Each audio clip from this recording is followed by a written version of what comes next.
first time. It took us 3 days to... There might be a lag, so let's just see.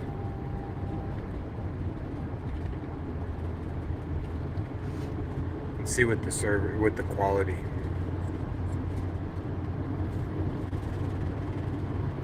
I like the waiting screen. Oh yeah. So what is it waiting for? Does it just say waiting for what? Oh wait, there you go. There you go. You're good. Okay, there we go. We're up. Woohoo! And the audio is fine. Okay. So... Actually, that's not true. Oh, it's the vent.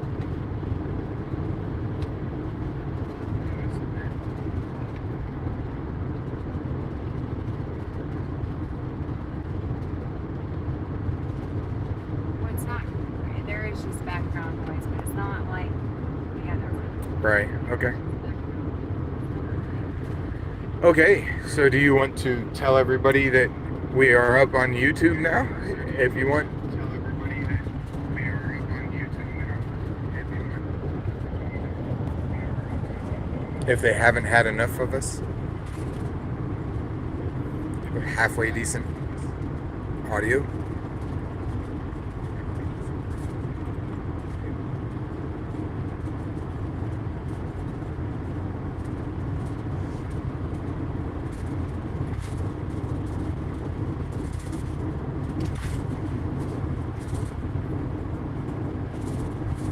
Hello, welcome to our #1 top viewer of all time. Oh my gosh, what a trip. So, we've cleaned the windshield today, I don't know how many times.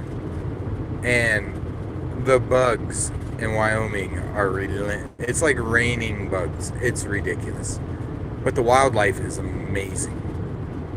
It's just so excited. Tomorrow's Yellowstone. We're gonna have Grand Prismatic Spring,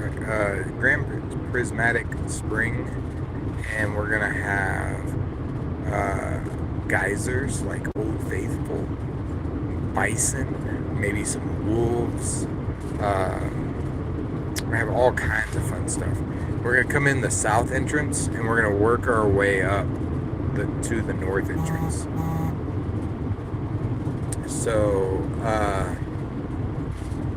don't know, we got about 40 miles, give or take, to where we're headed.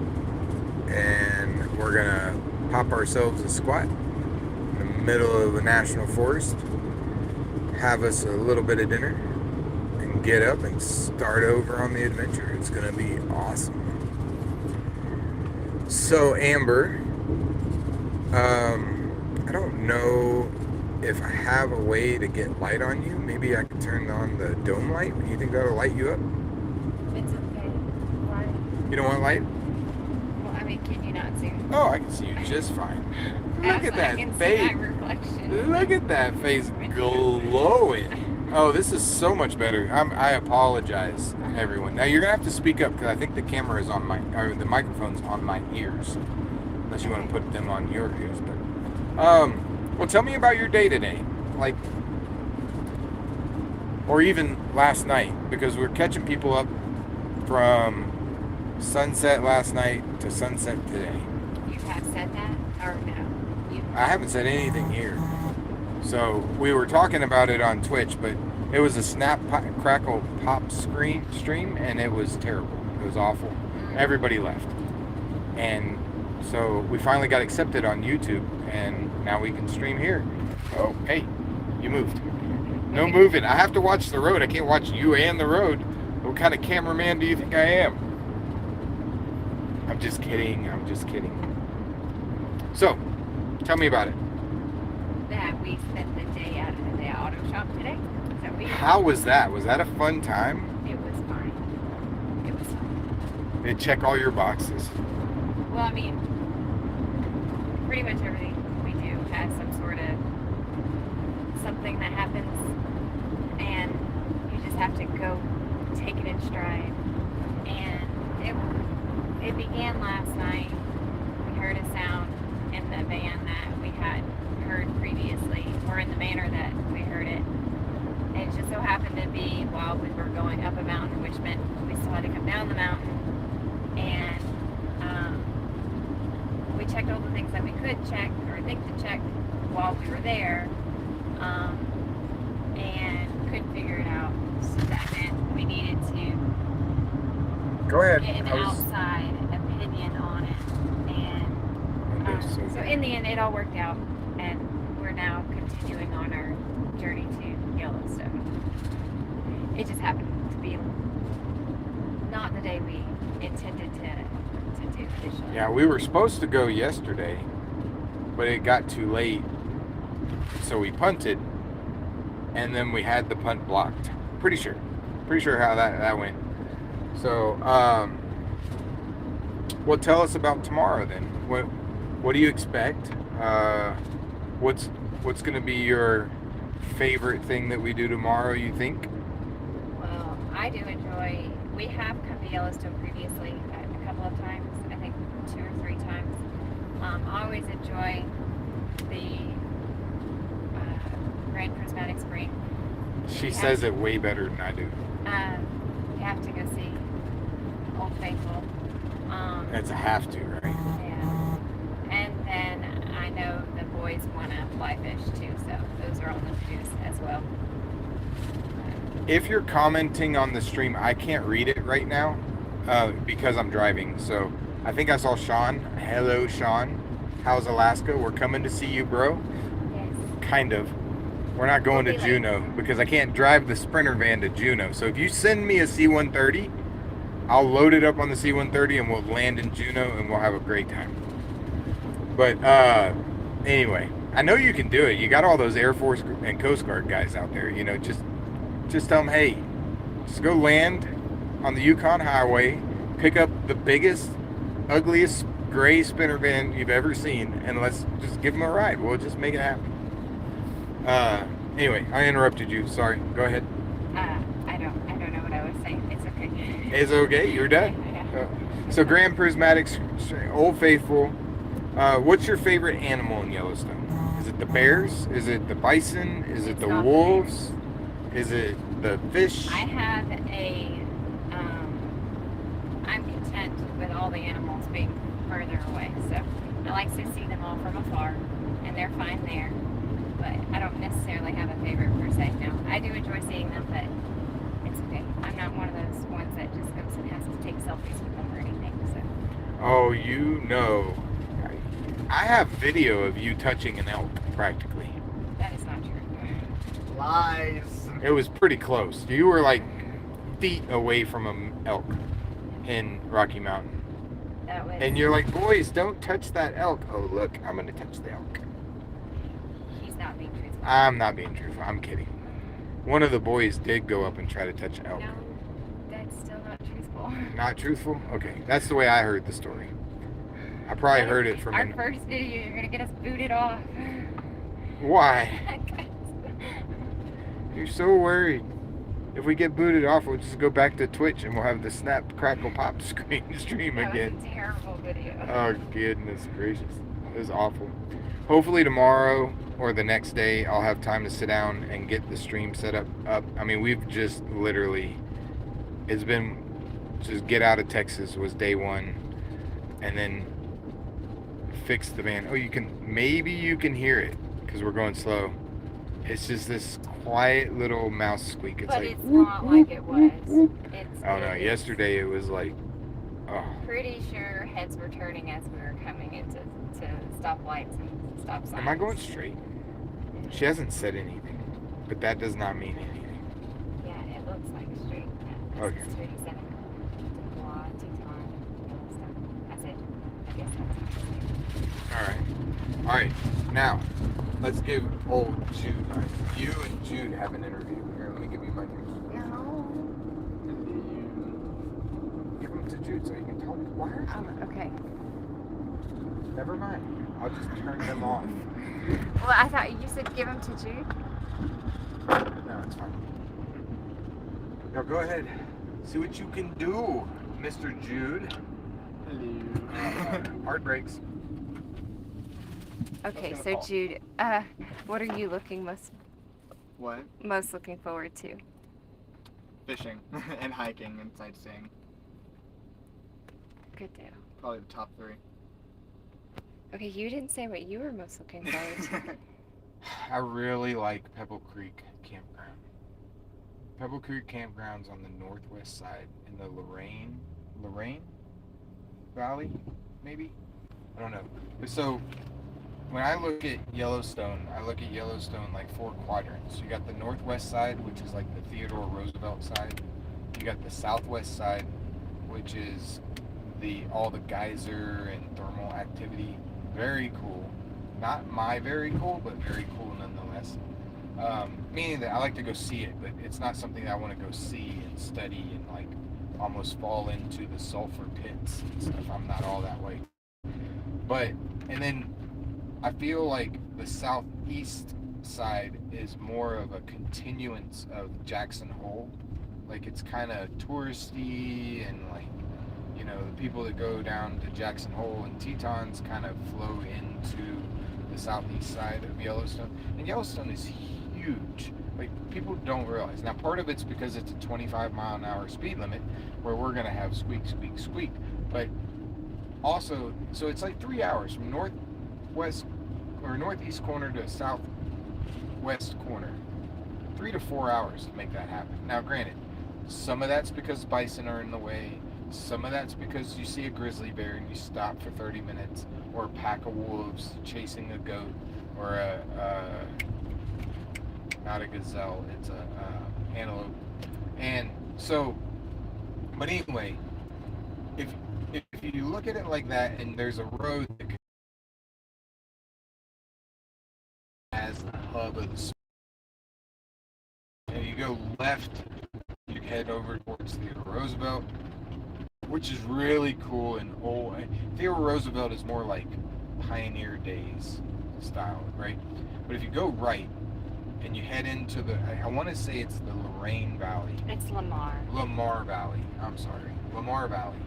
It's close. But some of the best fishing I've ever had, that was red. But they went too. Some of the best fishing I've ever had is fly fishing. Easy cutthroat trout, rainbow trout, nothing big, nothing huge, but great for the kids. And just the wildlife, bison everywhere. Packs of wolves. I think last time we were up there was 4 active packs. We actually saw a pack of wolves hunt an antelope, and it was quite funny because the guy, there's a bunch of people there. It wasn't like a guided anything. It was just on the side of the road. Bunch of people. You see a bunch of people on the side of the road, you stop, right? So we stop, we walk up, and we, talking about what's going on, and they got spotter scopes up, and they're like, "Oh, we're wolf trackers, and there's a pack of wolves down there, and they're what did he say? He said they think they're hunting an antelope. I think it's what they said. And he went on. He's like. The goat knows they're there, and they have 0 chance. He's like, it's literally like Roadrunner and Coyote. Like, the Coyote's gonna sneak up on the Roadrunner, and then it's just gonna be, and the Roadrunner's gonna be gone. And I tell you what, that was exactly what happened. Like, and you saw them. It was really cool. They were all coordinated, and like, they're like slow stalking and like trying to close in. And as soon as the antelope knew, like, it was it. They were gone. Like, that antelope literally picked a direction and 80 miles an hour. It wasn't 80 miles an hour, but like 80 miles an hour just shagged. And the wolves were like, yep, okay, that was fun. They didn't even give a chase. They didn't even try. They like saw this thing just beeline out, the dust come up, and they were like, yeah, all right. Maybe we'll try fishing today. But so anyway, Lamar Valley is very cool. It's got 2 or 3 of the creeks and rivers I really like. There's a bunch of really nice, easy hikes that take you into wildlife meadows and flowers and so on and so forth. And probably my favorite campground in the entire park, which is Pebble Creek Campground, where you can sleep on the side of a babbling brook and have a mule deer lay right next to your tent and like spoon with you. It's fabulous. So, but that's what I'm looking forward to. You know, I mean, we're only gonna be there for a day or two, so there's only so much you can talk about. And then next, after that, is what, Banff?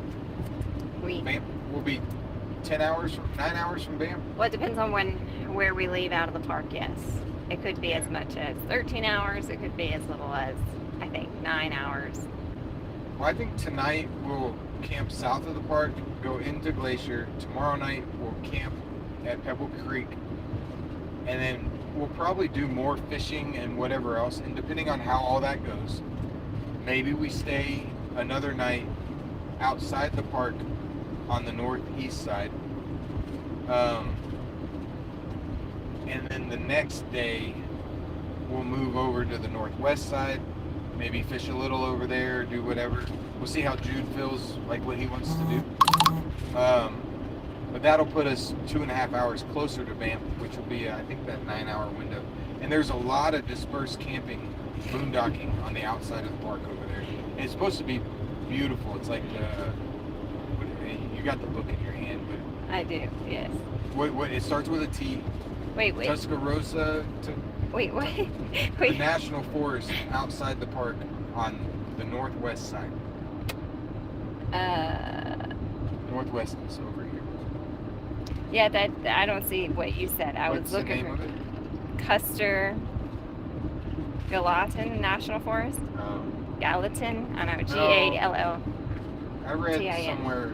Anyway, there's a national forest over there that's supposed to have like pictures of like Alaska, supposedly. So. Look, Oh, is it the Caribou Targhee? Targhee National Forest? Targhee, yeah, whatever.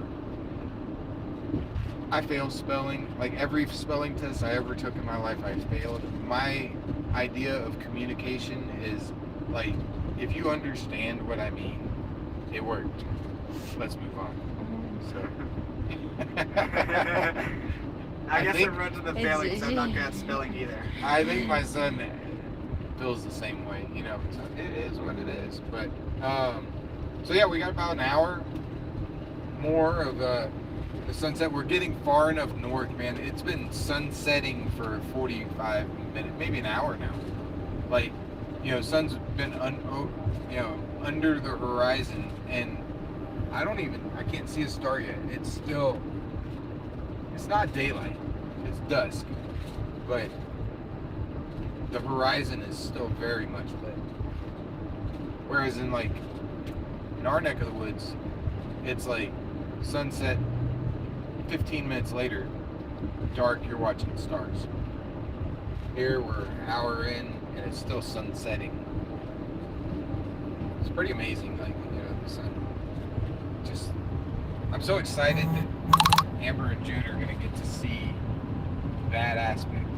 The sun just moving along like this, you know, and never really setting all the way. So y'all were asking about Alaska not too long ago, like what nighttime in Alaska. This is July nighttime in Alaska. Probably never gets darker than this. Nice. Right? Probably even a little brighter than that, but like that would be the most. Like it would not get darker than this, and then right back up. So, and the further north we go, the better. Hey, you want to go to the casino? I'm good. I'm not old enough for that yet. Yeah. I have no idea what the speed limit is. So, we're just rolling with it. Feels right. So, I don't know. I guess the audio was better here? I think so, yeah. Okay. Which, I know you said all the other stuff over there on the other I one. know, yeah, I gave a very detailed, I mean, if you want me to go into it, like, I will give you the short, funny version. Last night, we decided to go up the mountain at Rocky Mountain, just catch the sunset from the very top of the mountain. we've driven the van for a year, making sure everything was perfect. It's only got 70 some odd thousand miles on it. We bought it at 50,000 miles on it. Everything that we knew of was perfect. Up the mountain, 4 switchbacks up, right about where the road narrows so much that you're never going to turn this thing around. We hear the insides of the van decide that they want to be on the outsides. And I'm not talking about up here. I'm talking about like the transmission or the differential or the piston. It was something. And it was like letting the smoke, the factory smoke out of an electric motor. Like something happened. And it was like this ear-piercing scream of the van. It was just like, ah! And we were just, what just happened, right? And so, but... Well, and there were no notifications on the dash. There was no lights or anything, yeah. And, I mean, it was like the ghost left the van, maybe. I don't know.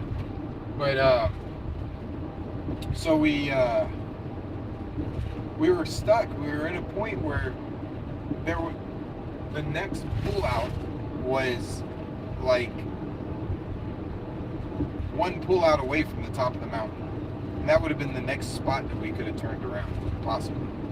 And so that lasted for about the scream, the shrill of the exodus of the van lasted for about 20 seconds. But then it went down into this like not a grinding noise, not a squeaking noise. It was almost like a whistle. And you know, we have the solar rack on the top, and I'm like, is there a way that at 20 miles an hour the solar rack just harmonizes in such a way that it sounds like a whistle?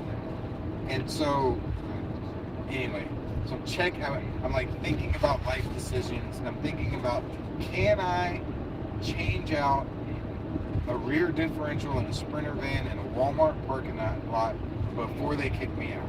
Like, how fast can I do it if it's the differential? Can I, this is a no, but like, can I drop the transmission?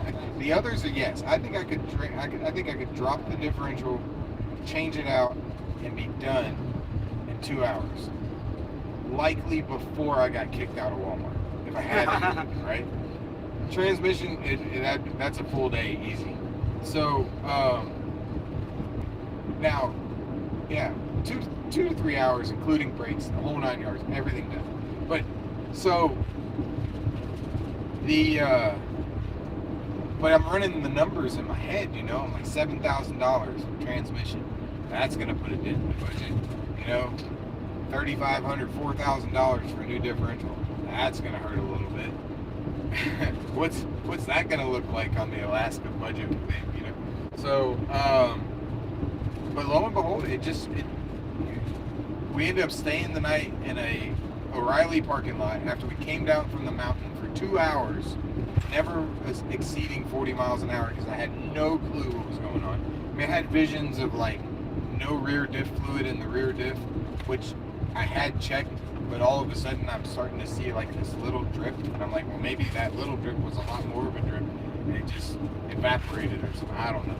And so, long story short, we limped down the mountain.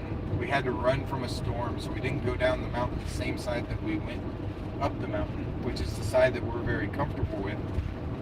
Nothing wrong with the other side. It's just the side that we spent more time on is the Spark side, not the Granby side.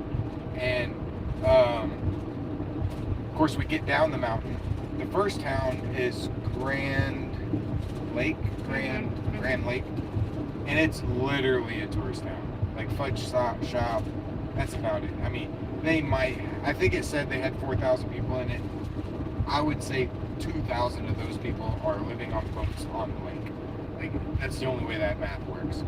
But beautiful. It's so beautiful. It's this alpine lake. If you've never been there, you got to see it. But for us, the wildlife and everything on the other side is just better for us. But so we limped down 40 miles with this van just screaming bloody murder the whole way. And I'm like, I narrowed it down to the tailstock. It had to be the tailstock bearing and the transmission. I just couldn't see it being anything else. But I was wrong. So write it down. Well, thankfully, because transmission issues were much larger issues than what they determined it actually was. And we are very appreciative of Mountain Town Tire. Mountain Town Tire. If And you're Auto. ever in Granby, Colorado, or anywhere near Granby, Colorado, Yeah. they're your guys. I mean, fair, honest. They had no clue. Like, I walked into this place as soon as they opened. The manager was the only guy there. And he's like, how you doing today? And I'm like, I'm not being sarcastic, but I'm walking into an auto shop as soon as you open the door. I'm not having the best day, you know? And then I followed it. Like, the very next sentence, I was like, and I'm going to tell you, I'm walking into your auto shop, and I'm telling you, I don't know what's wrong. And that's as much a problem for me as it is for you, because I know a lot about cars. And when I walk in and say, it's making a noise I've never heard before, everybody should be like, oh, that's going to be rough, right? Because it was. And so, anyway, they made room for us. They got us in. They did everything. They diagnosed a problem that was, basically less than 1 millimeter warp in the driver's side rotor. I would say it wasn't an issue, but it was like every turn you were like just nicking that pad. It was like tick, almost like a tick. And I was like, okay, you know, it'd probably wear in, or we'll probably end up wearing grooves in the rotor at some point. They're like, no, this is it, 100%, this is it. And I was like, I don't think it is, but you're right. Rotor should be changed, $150. Let's do it. The new rotor would have cost me $80 anyway, and the pain to try to do it in a parking lot somewhere or out in the sticks, just pay the money, right? Well, they do it, and it didn't change anything. I mean, not one little bit of sound, and they were like apologetic. And I was like, guys, it's fine, you know. We just got to fix this now. We got to figure out what this is. And they're like, so the manager's like, no, I'm so sorry. We wasted your time. We're wasting your money. I'll give you the part at cost, and I will, so it'll be like $106. And I was like, okay, great. You know, that's fine, dude. But let's move on. We got a problem. We need to fix it, you know. 3 hours later, we're still trying to figure out the problem. And by now, the entire shop, like, they have 6 mechanics, and all 6 of them have been there, and including myself. They called me in, right? And we're all kind of scratching up. Hey, it's the funniest thing, because, like, this morning I get up and I'm like, dude, if I only had a lift, I could put the van on a lift and put it in drive. We could figure out where it is, because, like, literally on the mountain it sounded like rear end. When we got on flat land, it sounded like it was in the middle of the van. When we got to the park, the place, and we're like walking back and forth and taking turns driving the van back and forth, listening to the squeak, it sounded like it was transmission. And I was like, everything was like, every time it was like, oh, great, it's in the middle, it's a carrier bearing, we're good, it shouldn't cost much. Matter of fact, we could run it with a bad carrier bearing, not gonna hurt too much, right? By the time we left the parking lot this morning, I'm thinking, dude, we shredded the transmission. We're about to shit $7,000. This is gonna hurt. And we get there, and they're like, oh no, it's a front wheel rotor. And I'm like, yeah, no, not a chance, but we'll do it, you know. And but lo and behold, about, what would you say, Amber, like 1:30? What? This afternoon, whenever Jason showed up? I'm not sure what time he did, but he say 1:30. Okay. So they finally got to the van around 10 a.m. They worked on it for like 3 hours trying to figure out what was going on. By the time they called Jason, which absolute kudos on them, like all 6 of their techs had looked at the van, everybody's scratching their head. They're like, we know a guy. They call the guy. He shows up. He's from 2 towns over. He shows up. He's a mobile master diesel mechanic guy, right? Unbeknownst to me, they didn't tell me they called him. They just called him, right? Shows up, and we're kind of narrowing in on, like, it's got to be this carrier bearing. We don't know why it's this carrier bearing, but it's got to be. Like, it just doesn't make any sense for it to be anything else.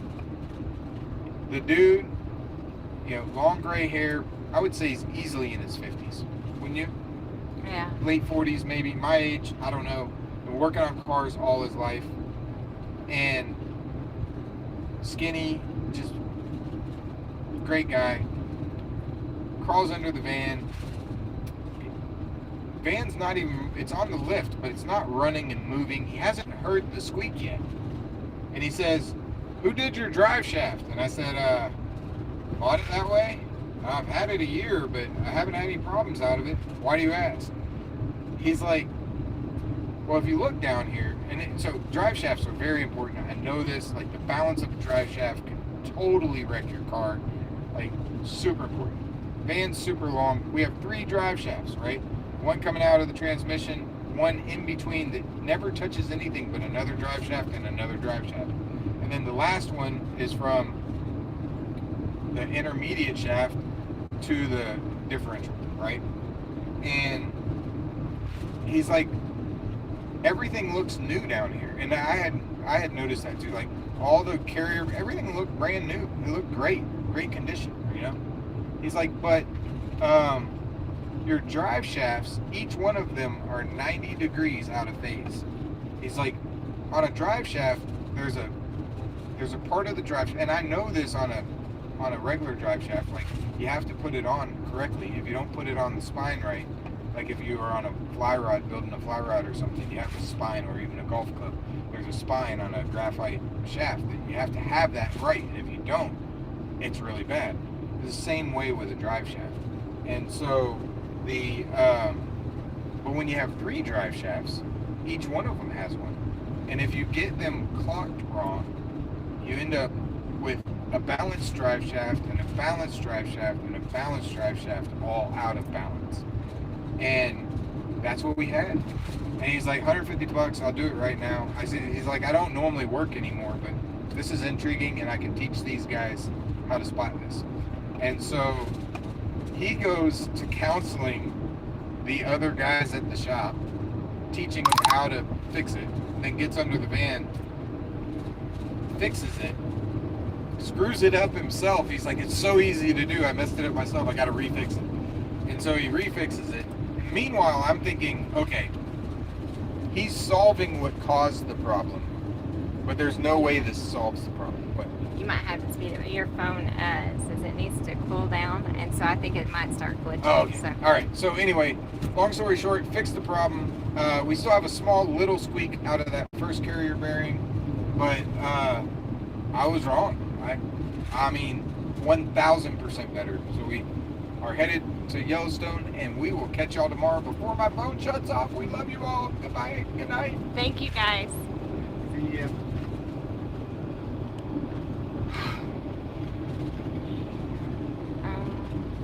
I actually